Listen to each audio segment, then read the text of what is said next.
안녕하십니까. HSED 미디어 센터장 박준호입니다. 오늘 제가 맡은 주제는 2023년 미디어 트렌드 그리고 2024년 전망입니다. 사실 이 자리는 저에게 조금 남과 다른 감회가 있는 자리입니다. 보시는 것처럼 뒤쪽 사진 보이시나요? 뒤에서도. 제가 10년 전, 바로 10년 전 이 자리에서 똑같은 주제로 발표를 했었습니다. 사진 보니까 굉장히 감회가 새롭더라고요. 어쨌든 2014년 그때 제가 던졌던 화두는 바운드리스였습니다. 각각의 역할, 영역들을 지켜오고 있던 매체 간의 경계가 사라지는 시대라는 것을 의미하고 있습니다. 당시의 미디어 환경을 조금 더 자세히 살펴보겠습니다. 방송 콘텐츠가 플랫폼 경계 없이 다양한 경로로 유통되는 경계 없는 미디어 환경이었었습니다. 그리고 멀티 디바이스를 기반으로 한 디지털 동영상 광고가 광고로서 원년이 되던 한 해였습니다. 굉장히 큰 변화였었다고 생각합니다. 하지만 다시 지금 와서 다시 그때를 돌아보면 이런 느낌이 듭니다. 방송 콘텐츠 중심, 그러니까 BC, 브로드캐스팅 센트릭 중심의 경계 없는 미디어 환경의 시작이었다라고 말입니다. 오늘 주제에 들어가기 앞서서 세 가지 아젠다로 말씀을 드리도록 하겠습니다. 최근 10년간의 미디어 환경을 조금 살펴보면서 지금 현재의 키워드를 한번 찾아보겠습니다. 그리고 그 키워드를 기반으로 한 각 매체별 생존 전략들을 한번 살펴보고요. 그것을 기반으로 현재 그리고 내년에 저희들이 대응해야 할 방법들을 한번 꼽아보겠습니다. 10년간의 상황을 방송, OH 전체 다로 보는 것보다는 디지털 생태계로 보는 것들이 조금 더 이해하기 쉽고 변화를 확인하실 수 쉬울 것 같아서 디지털 생태계 중심으로 한번 더 살펴보았습니다. 첫 번째는 디지털 플랫폼들의 폭증입니다. 당시는 유튜버 그리고 네이버의 양대 시장이었다고 한다면 2014년에 지상파의 3사가 모여서 공동체로 만든 SMR을 시작으로 넷플릭스, 틱톡, 유튜브 쇼츠 그리고 디즈니 플러스까지 정말 매년 새로운 플레이어들이 생겨나고 있습니다. 횡적인 확장입니다. 또한 대세 플랫폼들도 다양한 시장의 니즈에 맞춘 광고 상품들로 출시하고 있습니다. 예를 들면 유튜브를 보시면 당시는 TV의 보조적인 매체로 마스트헤드 같은 거나 아니면 인스턴트 동영상이 중심이었다고 한다면 지금은 어웨어니스부터 컨시더레이션 그리고 행동에 이르까지 굉장히 다양한 풀퍼널의 상품들로 구성되어 있습니다. 실제 저희 회사 실무자들조차도 디지털 담당하는 실무자조차도 이 상품들을 정확하게 이해하기 위해서 별도로 공부를 해야 된다라고 컴플레인할 만큼 굉장하게 복잡해지고 있는 상황입니다. 그 다음은 디지털 콘텐츠 부분입니다. 당시는 방송 콘텐츠가 다양한 디바이스를 통해 유통되던 시절이었다 그러면 지금은 개인 크리에이터들, 방송사 제작 콘텐츠들 그리고 거대한 자본의 OTT들 이렇게 다양한 디지털 콘텐츠들이 크게 성장하고 있습니다. 혹시 올해 백상예술대상 TV 부분의 수상작을 아십니까? 올해 백상예술대상의 TV 부분 작품상은 피식대학입니다. 디지털 콘텐츠로는 처음이라고 합니다. 이 장면이 저는 디지털 콘텐츠를 보여주는 하나의 장면이 아닌가 생각합니다.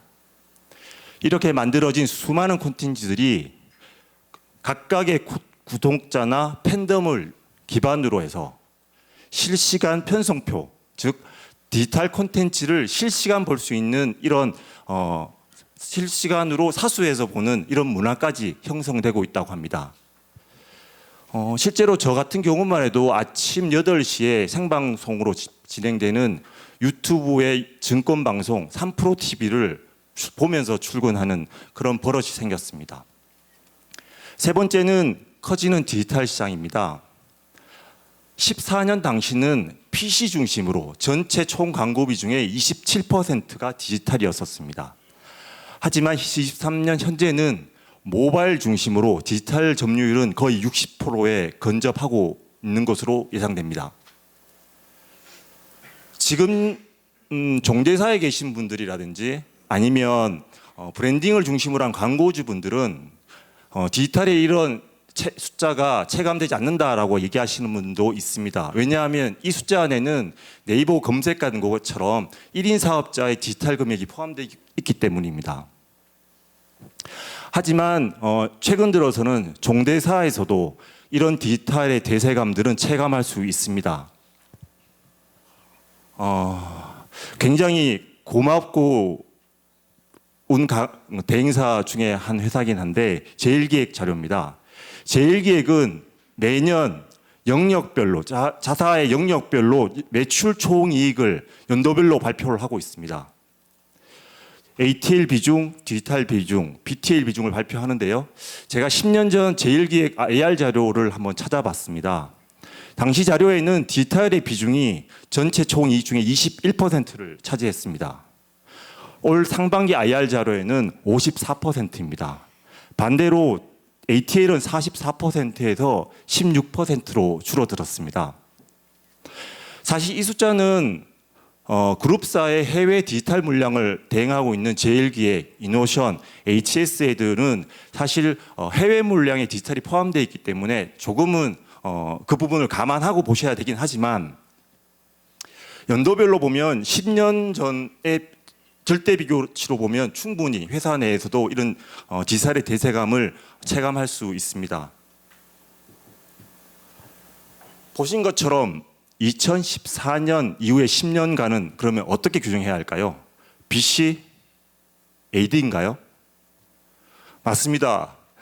저는 말장난 같긴 하지만 이 시대를 10년간의 시대를 디지털 에코시스템 안에 모든 미디어가 들어와 버린 시대다 이렇게 규정하고 싶습니다.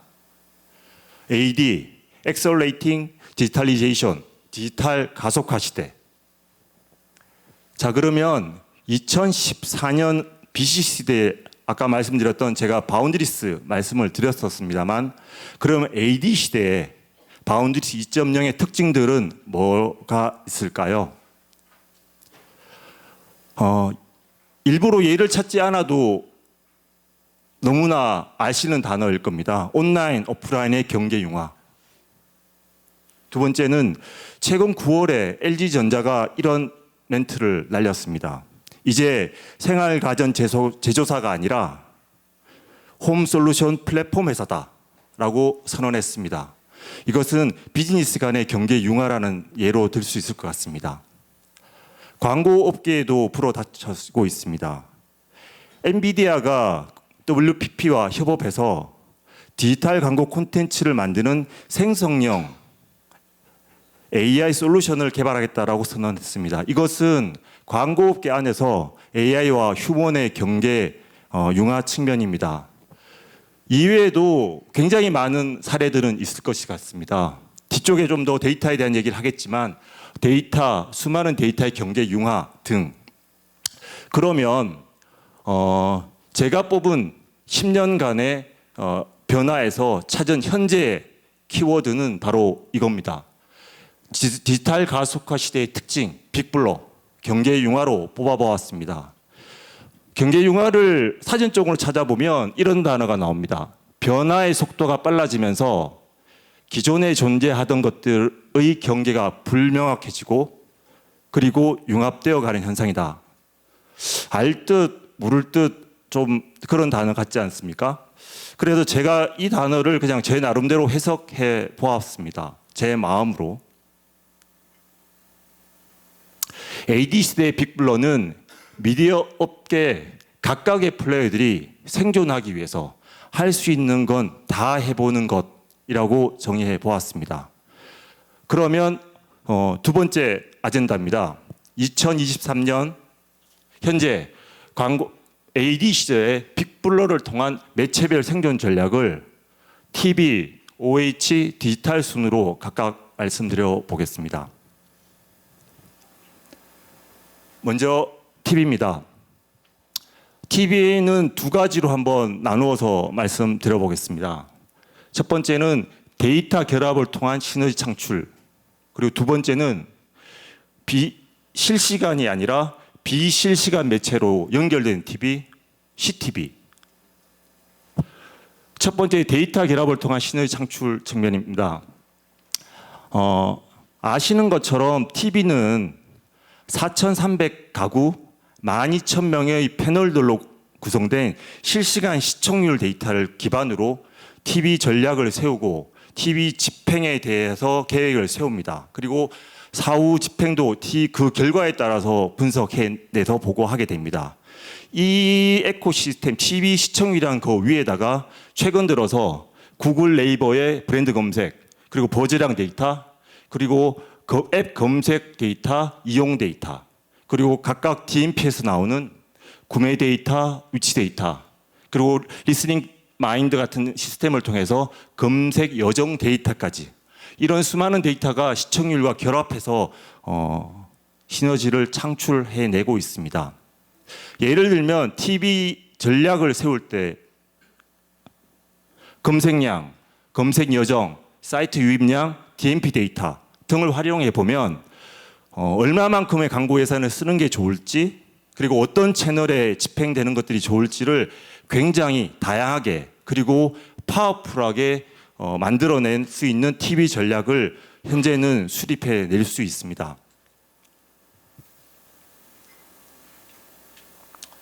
실제로 TV 집행 이후에도 광고주들이나 집행 담당자들은 검색량, 그리고 앱 설치, 증감수, 자사에 유입되는 유입자 수들, 그리고 그 유입자 수에서 나오는 구매 데이터까지 모든 데이터, 소비자 디지털상의 행동 데이터를 눈으로 확인할 수 있게 되면서 TV 광고의 역할이 지금은 브랜딩을 넘어서서 퍼포먼스 영역까지 확장되었습니다.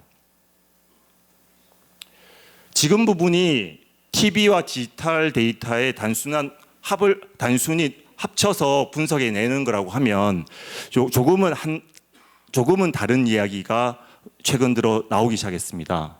예를 들면 TV 셋탑박스하고 모바일 디바이스가 연결된 사용자 프로파일 싱글 소스를 기반으로 해서 광고 전략을 세우고, 그리고 이후 소비자 반응을 측정하는 플랫폼을 출시해내는까지 가버렸습니다. 최근 작년 올 7월 정도였나요? KT와 모바일 인덱스라는 회사가 이 플랫폼에 대한 설명회를 가졌었고요. 광고계는 두 회사의 영향력들, 그리고 이 회사들이 얘기한 비전들이 조금 굉장히 새로웠었습니다. 그래서 많은 사람들이 모여 있었고 저도 그 자리에 갔었습니다. 방향성이 정말 좋다라는 생각을 했었고요. 하지만 현대 상황의 이 플랫폼은 베타 버전 수준이기 때문에 조금은 시간이 더 걸릴 것 같긴 하지만 어쨌든 좋은 방향 맞다고 생각합니다. 또한 싱글 소스 데이터를 통해서 현재 어드레스블 TV가 조금 더 업그레이드 될 수 있습니다. 예를 들어서 기존의 인구 통계라든지 TV 시청 데이터로 어드레스블 TV가 만들어져 집행이 되어 왔으면 지금은 모바일 이용 데이터가 여기에 추가되었습니다. 그렇게 되면 어드레스블 TV 2.0의 기준으로 보면 디지털 광고만큼의 똑같은 모바일 타겟팅 고도화가 진행된다라고 보셔도 될 것 같습니다. 앞에 두 가지 사례가 디지털 데이터가 어쩌면 TV에 활성화시켰던 사례라고 한다 그러면, 반대로 TV 광고와 디지털 캠페인을 활성화시키는 부분들도 있습니다. 최근 그런 경험 많이 해보셨을 텐데요. 디지털 캠페인만 했더니 캠페인을 할 수 있는 충분한 광고 모수가 안 나오더라라는 그런 한계를 느끼셨다고 하는 광고주분들을 많이 배웠습니다. TV 광고를 통해 궁금증을 유발하여 가지고 해서 즉각적인 모바일 검색을 유도합니다. 그렇게 됐을 때 타겟들이 남기는 디지털 흔적들이 있겠죠. 검색을 하면서 남긴 흔적들.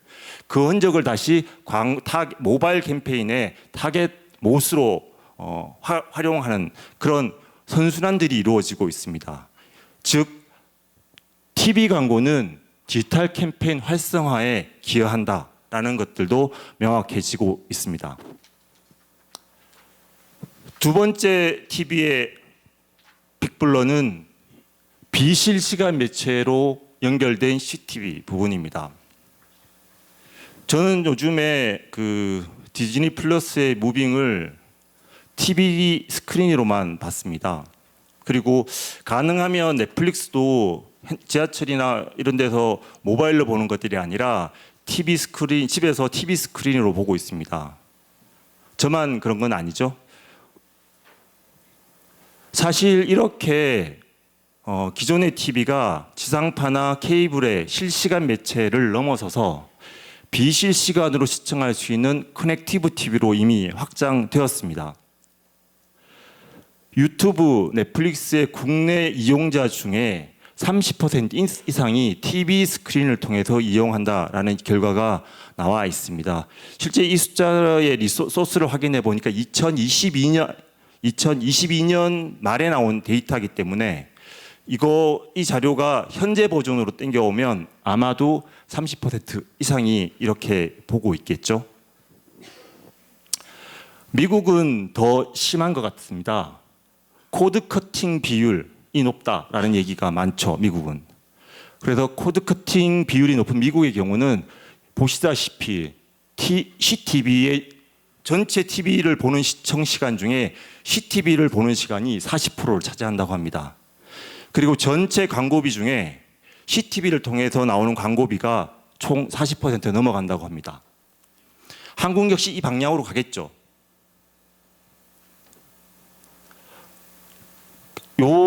지금 이 부분이 CTV라고 한다면 혹시 패스트 TV 들어보셨습니까?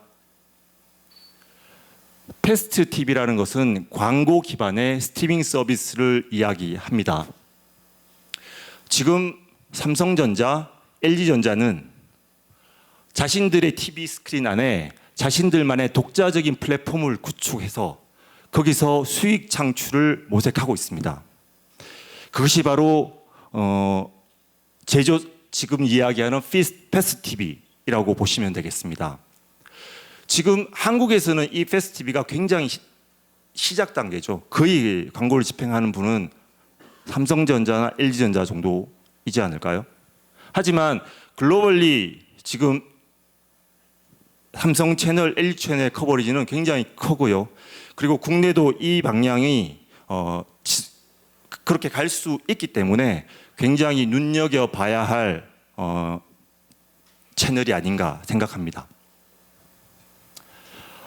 TV의 생존 전략을 두 가지로 보면 디지털상의 데이터를 자양분 삼아 성장하고 있다 하나, 그리고 실시간의 방송 경계를 넘어서 디지털 플랫폼으로 진화하고 있다가 되겠습니다. 다음은 OH입니다. OH는 오프라인을 넘어 온라인으로 경험 확산한다. 그리고 DOH를 통해서 디지털 매체로 전환하고 있다. 두 가지 아젠다입니다. 사실 5개 광고에 대한 그 고정관념들은 몇 가지가 있습니다. 로테크다, 고정 매체다, 측정이 조금 이 정도. 벤치 글로벌에서 이번에 베스트 프랙티스로 선정된 코엑스몰에 있는 K-팝 스퀘어 5개물입니다. 최근 트렌드는 OH 광고의 트렌드는 현장에서 느끼는 몰입감입니다. 보시는 것처럼 싱크 기법 혹은 3D 이런 다양한 기술을 활용해서 OH 광고만의 현장 경험을 극대화하는 것입니다. 단순히 현장에서 그 지역에서의 극대감이로 끝나는 것이 아니라 오프라인 현장에서 경험이나 임팩트를 디지털을 통해서 즉각적으로 연결시킨다. 즉 오프라인의 경험이 SNS, 바이럴을 통해서 2차 확산되는 트렌드가 현재 OH의 트렌드 중 하나입니다.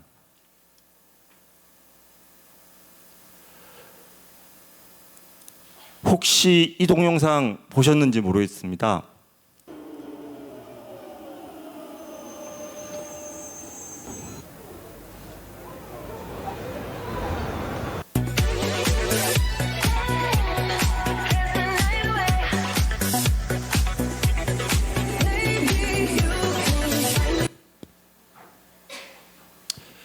이게 진짜 OH일까요?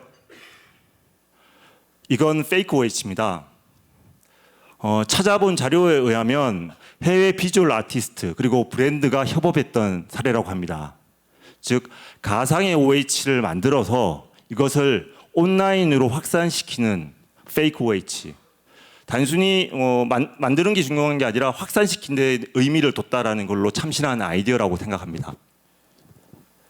두 번째 OH의 빅블러는 디지털로의 전환입니다.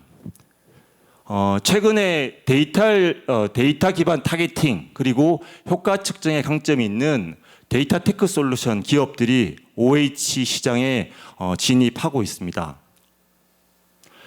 그들은 흩어져 있는 디지털 사이니지를 하나의 광고 재원, 인벤토리로 활용하고 프로그래매틱 바잉이 가능한 광고 플랫폼으로 구축하기 시작했습니다.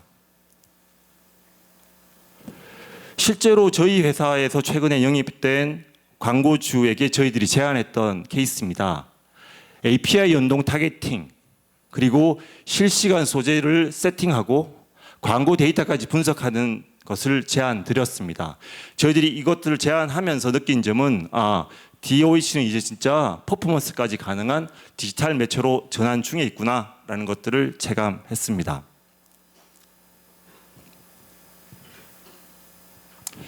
세 번째는 디지털 부분입니다. 디지털 부분은 비즈니스의 확장에 초점이 맞춰져 있습니다. 넘버원 플랫폼들 그리고 버티컬 플랫폼들을 나누어서 설명드리겠습니다. 지금 대세 플랫폼이라고 할 수 있는 유튜브, 네이버, 카카오, 인스타그램들은 각각의 핵심 카테고리에서 확실한 넘버원 위치를 지속적으로 유지하고 있습니다. 하지만 이 기업들도 국 디지털의 두 가지 리스크, 개인정보법이 굉장히 강화되고 있죠. 그래서 발생한 쿠키리스트들, 정책들, 그리고 굉장히 치열해진 경쟁으로 인해서 그 대세 트렌드 플랫폼조차도 계속 이용자들은 감소세에 접어들었습니다. 저희들은 끝없이 성장할 줄 알았던 1등 플레이어들도 보시는 것처럼 혼탁한 광고 환경의 하락하는 효율성 그리고 광고 수익이 떨어지고 있다는 이런 위기의식들을 느끼고 있는 것을 확인할 수 있었습니다. 즉 지금의 핵심 사업으로만은 안 되겠다라고 느끼고 있습니다. 디지털 플랫폼의 성장들을 이렇게 설명하는 자료가 있어서 가져와 봤습니다. 하이퍼사이클이라는 모델인데요. 보신 것처럼 지금의 디지털의 위기는 재정비로 나아가는 골든타임이라고 설명하고 있습니다. 그래서 각사들, 대세 플랫폼들 각사들은 상호 연결성을 주목하고 있고요. 다시 얘기 드리면 자신들이 가지고 있는 킬러 서비스를 이용하는 사람들이 어디로 이동하는지를 고객의 여정을 중심으로 영역을 확장시키려고 하고 있습니다. 예를 들면 유튜브는요. 기존의 그 영상 서비스를 바탕으로 기업 그리고 각자들이 가지고 있는 크리에이터들의 구독자 중심으로 새로운 커머스 생태계를 조성했습니다. 실제로 유튜브에서 세계 최초로 유튜브 쇼핑을 유튜브 코리아에 세팅을 했다고 합니다. 이런 의미는 유튜브가 네이버의 커머스 영역에 도전했다라고도 볼 수 있을 것 같습니다. 네이버는 자신들이 강점인 커머스, 광고 영역의 수익성을 확대하기 위해서 노력하고 있습니다. 그들은 관심사 기반의 실시간 그리고 참여형 커뮤니티를 강화했습니다. 여기에서 얻어지는 이 고객들의 관심사 정보는 커머스라든지 광고 수익에 강력한 무기로 작용하고 있습니다. 카카오도 마찬가지입니다. 카카오는 네이버와 비슷한 듯 다른 전략입니다. 기존에 가신 자신들의 그 지인 베이스의 카톡방 이외에도 지금 비지인의 관심사 기반의 서비스를 강화시켜서 어떻게 보면 지인과 관심사를 포함할 수 있는 종합 SNS로 영역을 확장했습니다. 마찬가지로 여기서 얻어지는 고객의 관심사 자료도 광고 수익에 직결되겠죠. 이렇듯이 넘버원 플랫폼들은 경쟁사의 영역으로 지금 넘어가고 있습니다. 두 번째 부분입니다. 버티컬 매체들. 정말 더 힘들어지고 경쟁이 치열해지는 부분이 바로 여기인 것 같습니다. 이러한 버티컬 플랫폼들은 이러한 버티컬 플랫폼들은 보신 것처럼 쿠팡, 배민, 오늘의 집, 그리고 당근, 토스 이런 회사들을 저희들은 버티컬 회사라고 이야기하는데요. 이 회사들은 사용자 기반의 슈퍼앱 전략을 통해서 확장하고 있다고 합니다. 슈퍼앱이라고 하는 것들은 보통 하나의 앱은 하나의 서비스를 만들어내게 되는데요. 슈퍼앱은 하나의 앱으로 다양한 서비스를 제공하고 그리고 고객에게 일관된 정보를 제공하기도 합니다. 그래서 여기서 쌓여진 데이터를 기반으로 다른 서비스를 확장하는 그게 슈퍼앱 전략이라고 하고 있습니다. 쿠팡의 슈퍼앱은 이런 것 같습니다. 기존의 쿠팡의 커머스의 쿠팡 플레이의 콘텐츠, 쿠팡 이츠나 쿠팡 페이의 배달 결제 서비스로 확장해 나가고 있습니다. 토스도 마찬가지입니다. 자신들의 간편 송금 서비스라는 핵심 뒤에 은행, 증권의 부분 그리고 통신의 영역까지 확장하고 있습니다. 보시다시피 배달의 민족, 당근, 오늘 집도 마찬가지로 전문화된 영역으로 가장 관련성 있는 서비스로 지금 연결 중입니다. 이러한 그 버티컬의 슈퍼앱 전략에서 저희들 여기에 계신 광고를 하시는 분들이 가장 관심 있게 봐야 할 것은 바로 이들이 그들의 데이터로 활용한 광고 비즈니스 영역입니다. 보시는 것처럼 각자의 슈퍼앱의 핵심 경쟁력은 차별화된 핵심 데이터인데요. 예를 들면 쿠팡의 경우는 데모 데이터 이외에도 제품 조회, 장바구니, 구매 행동 데이터들이 들어와 있고요. 토스 같은 경우는 데모 이외에 소비, 업종, 관심사, 소득 수준까지 데이터가 들어와 있습니다. 이러한 데이터를 기반으로 기존 비즈니스 모델에다가 광고 비즈니스 모델을 확장시켜 나가는 겁니다. 실제로 슈퍼앱 광고들을 요즘에 한번 보면 기존에는 퍼포먼스 광고 중심이었었습니다. 그렇지만 최근 들어서 이렇게 브랜딩 광고 영역까지 확장하고 있고요. 그래서 전체적으로 매체 영향력까지 확보한 상태라고 보여집니다. 최근 이러한 프리미엄 상품들을 엮어서 광고 제약에 제안했던 사례도 있었습니다. 슈퍼앱이나 대세 플랫폼 모두 가고자 하는 방향은 한 가지인 것 같습니다. 일론 머스크가 자신의 X 앱 런칭쇼 때 말했죠. 모든 것을 할 수 있는 앱, 에브리싱 앱을 만들겠다. 정말 말 잘하지 않습니까? 정말 꼭 하고 싶은 것 같습니다. 자, 그러면 마지막으로 세 번째 아젠다입니다. 들으셨던 것처럼 2023년에 각각의 매체들이 변해가고 있습니다. 그러면 지금 현재 그리고 2024년 우리들은 어떤 것을 준비해야 할까요? 처음에 이 자료나 이걸 준비할 때 이 프로젝트를 같이 진행했던 저희 회사 동료들과 그래 2024년에는 그러면 최소한 뭐까지는 해야 되지 않겠어? 라는 얘기로 리스트업을 한번 해봤었습니다. 그래서 아마 배포된 자료에도 이렇게 나가 있었을 겁니다. 어댑트라는 단어로 A, D, A, P, T에 하나씩 맞는 저희들만의 꼭 해야 될 것들을 리스트업을 했었습니다. 하지만 이거를 회의를 거듭할수록 그리고 리허설을 마지막에 해볼수록 여기 계신 분들 모두에게 다 이 5가지를 다 이야기할 필요는 굳이 없지 않을까? 한 2개 정도는 남겨놨다가 나중에 체험시켜드리 낫지 않을까라는 이야기를 했습니다. 그래서 오늘 여기에서는 딱 3가지만 말씀드리겠습니다. 예상하셨겠지만 A는 AI 솔루션을 통한 효율성 고도화 측면입니다. 2번째 D는 데이터 확보 및 활용 능력입니다. 그리고 4번째 P는 퍼포먼스와 브랜딩, 브랜딩과 퍼포먼스의 적절한 밸런스입니다. 첫 번째입니다. AI 솔루션을 통한 효율성 고도화입니다. 저는 AI의 혁명이 광고업계에 가져다 준 가장 큰 변화로 휴먼 리소스의 최소화라고 생각합니다. 즉 지금 현재 AI 기반의 미디어 운영 최저가 상품들이 많이 출시되고 있고요. 또한 AI 기반의 광고 제작 솔루션들도 많이 출시되고 있습니다. 왼쪽에 보신 것처럼 구글, 메타, 네이버 등은 인간의 관여도를 최소화시켜서 AI가 기반된 최적화 운영 상품들을 출시하고 있습니다.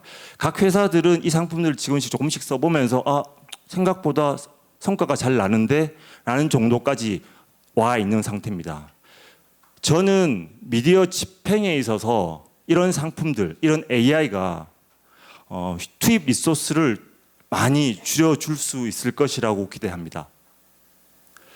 마찬가지로 제작 부분도 마찬가지입니다. 제작은 지금 무한히 확대되는 타겟들, 즉 N개의 타겟이 있고요.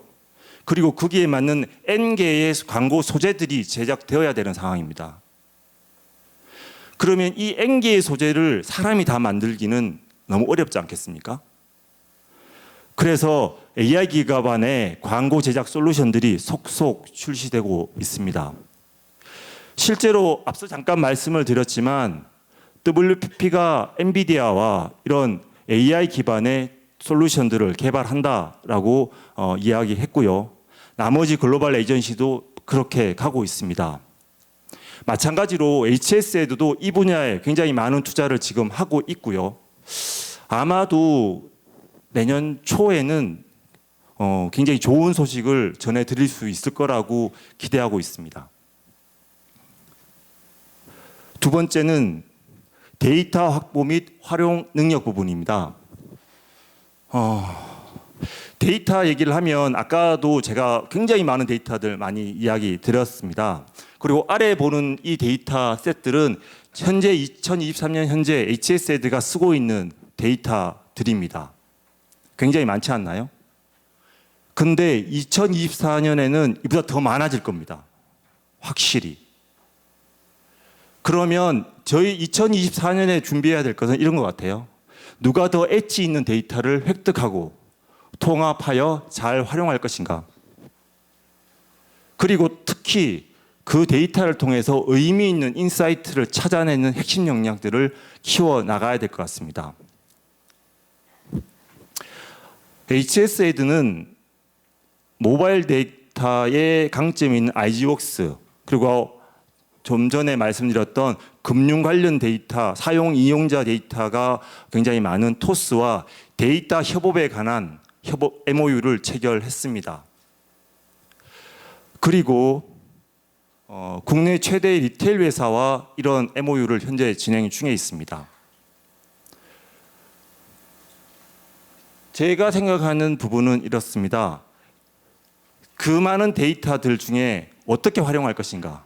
HS에드는 이렇게 어떻게 보면 날 것의 데이터들을 데이터 전문가들의 손을 거쳐서 정교화시키고요. 그리고 데이터 기반의 인사이트를 도출하고 이렇게 최적화된 액션까지 연결한 프로세스를 구축해서 광고주에게 서비스를 해야 한다고 생각을 하고 있습니다. 저희들은 그 모델을 다이아몬드 모델이라고 지금 명명했고요. DIA 모델입니다.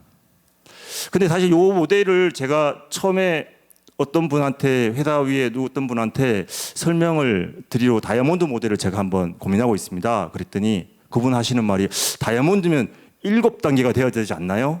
라는 얘기를 하셔서 제가 얼른 자리를 박차고 도망 나와버려서 잘못하면 7개를 만들어야 될 것 같아가지고 지금 제가 생각하는 다이아몬드는 데이터, 인사이트, 액션까지 있는 다이아 모델입니다. 어쨌든 이런 모델을 통해서 광고주에게 서비스를 해드릴 수 있습니다. 세 번째는 퍼포먼스와 브랜딩의 밸런스입니다. 올해 정말 어려운 환경 아닌가요? 매체사도 그렇고 광고주분들도 그렇고 이런 어려운 부분이 아마도 내년 상반기까지는 간다고 다들 예상하고 있는 것 같습니다. 이렇게 올해와 같은 저성장기에는 세일즈 집회에 직접적으로 영향을 줄 것 같은, 어떻게 보면 줄 것 같은 그 퍼포먼스 광고에 집중하는 경향들이 있었습니다.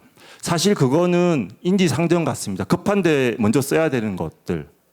근데 사실 저희들이 분석한 바에 따르면 실제로 퍼포먼스와 브랜딩이 그렇게 정확하게 어디가 더 영향이 있다라고 규명하기는 아직 어려운 상황입니다. 어쨌든 중요한 말은 장기적이든 단기적인 관점에서 브랜딩과 퍼포먼스의 밸런스를 지금 고민해야 될 때다라는 부분입니다. 사실 이 밸런스를 찾아내는 건 사실 어려울 것 같습니다. 저희들 회사에서 요즘 나오는 재밌는 이야기이긴 하지만 HSA드의 뇌피셜 이런 얘기이긴 합니다. 미디어 믹스에는 10년 주기술이 있다. 미디어 믹스에는 10년 주기술이 있는데 보시다시피 2004년 한번 되돌려 보시면 당시 케이블들이 엄청 성장했었습니다. 그 당시에 가장 많이 듣던 질문들은 바로 지상파 TV하고 케이블 TV를 몇 대 몇으로 섞으면 최적의 도달률이 나올까? 최적의 효과가 나올까? 질문을 많이 던졌었고 그 답을 찾느라고 정말 많은 고생을 했던 생고생을 했었던 기억이 납니다. 그리고 이 발표를 10년 전에 발표를 했던 그 시점 말씀드린 것처럼 디지털 동영상 광고가 막 터지기 시작했을 때입니다. 그 당시에는 또 이런 질문을 많이 했었습니다. 디지털 동영상이나 TV 동영상이 사실 하나의 동영상이긴 하니까 TV와 디지털 동영상을 몇 대 몇으로 넣는 게 좋을까? 이 질문에 대해서 회사들마다 자신들이 유리한 쪽으로 굉장히 많이 만들어냈습니다. CJ는 CJ대로, 유튜브는 유튜브대로.